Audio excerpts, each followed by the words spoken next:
Live good morning ulit sa lahat ng Don Chris team. Donna and Chris team po yan, no? Ng Live Good International. Ayan. Hello po sa lahat sa inyo. Pag-usapan na po natin ngayon ang handling rejection. Okay? Na-experience mo na ba na-reject? Masakit ba? Paano pag na-reject ka ng best friend mo, hindi sumali? Na-hurt ka ba? Okay. Alam nyo po, 90% ng mga tao sa paligid mo, kakilala mo, negative. Tanggapin mo na yun. Hindi lahat maniniwala. Okay? Hindi lahat nang iimbitahin mo sasali. Agree? Lalo nung minsan kapitbahay mo, kamag-anak mo pa nga hindi maniniwala sa'yo. At hindi lahat nga nang napasali mo, gagawin din yung negosyo katulad mo. Agree ulit? Okay? Marami po kasi na-excite lang.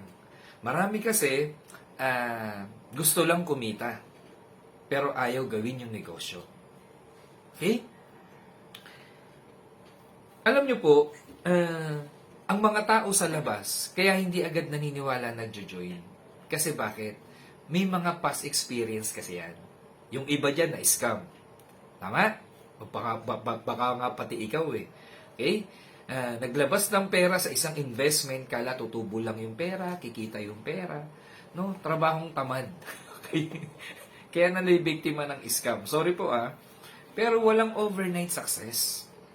Okay? Pwede mong baguhin yung direction mo overnight, pero hindi mo pwedeng maging milyonaryo ka o multimillionaire ka agad-agad.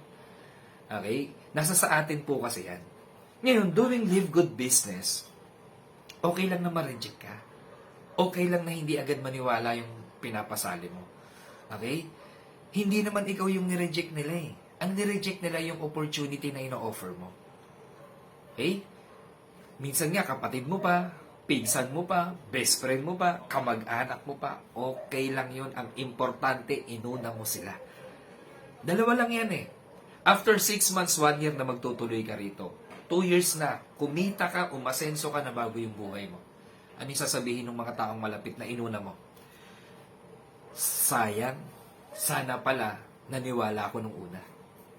O kung may sumabay sa'yo, buti na lang naniwala ako at sumali sa'yo. Dalawa lang po yun. Okay? Kaya, hindi mo kasalanan kung hindi man sila maging successful. Kasi bakit? Inuna mo sila eh. Kaya huwag kang mahiyang mag-invite. Okay lang na imbitahin mo sila. Okay lang na hindi mo na sila mag-join. Kasi bakit? Ikaw yung nakakita, ikaw muna yung magsimula ng opportunity. Huwag ka lang tumigil. Hatawin mo lang. Tanungin kita, ilan ang cards ng baraha? Playing cards. 52. Tama? Sige, alam na alam mo yan. Nagtotong it ka eh. Okay. Ilan ang alas? 4. Okay. Ito isipin mo. Posible, yung iniimbita mo, hindi pa yun yung alas mo. Okay?